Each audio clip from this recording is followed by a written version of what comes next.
President Trump announced this week that he wants to require insurance companies to cover IVF treatments. Is that something that you and parents in your states would welcome?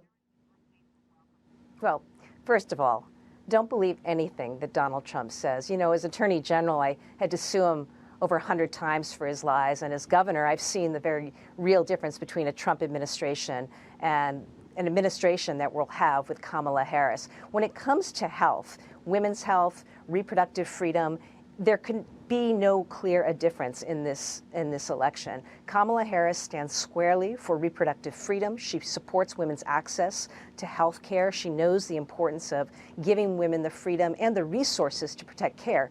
Donald Trump, remember, is the architect of the undoing of Roe. He has said just the other day he's going to support the draconian abortion ban in Florida, the 6-week abortion ban. So, you know, I don't think Donald Trump can spell IVF, let alone understand what it means, because his own Project 2025, remember, which establishes a fetal personhood, would undermine and take away IVF treatment. In addition, Donald Trump is the person who tried to undo the Affordable Care Act time and time again.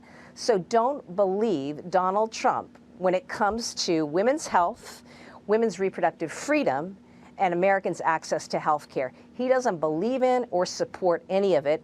Kamala Harris does. She'll fight for it. She'll protect it. But were you surprised to hear a Republican embracing what sounds like an insurance coverage mandate? Do you see that as a step in the right direction? You can't take this seriously. I mean, this isn't just a Republican. This is, and by the way, I work well with Republicans.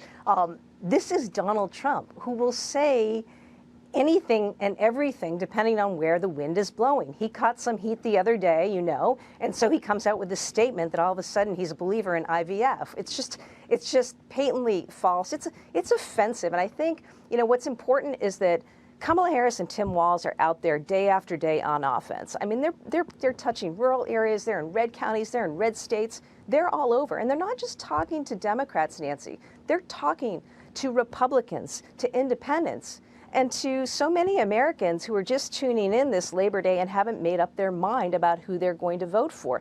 And on issue after issue, protecting the middle class, a well-functioning economy, standing up for reproductive freedom, these are all things that Kamala Harris and Tim Walz believe in and will fight for, and things that Donald Trump and J.D. Vance don't know the first thing about and cannot deliver on.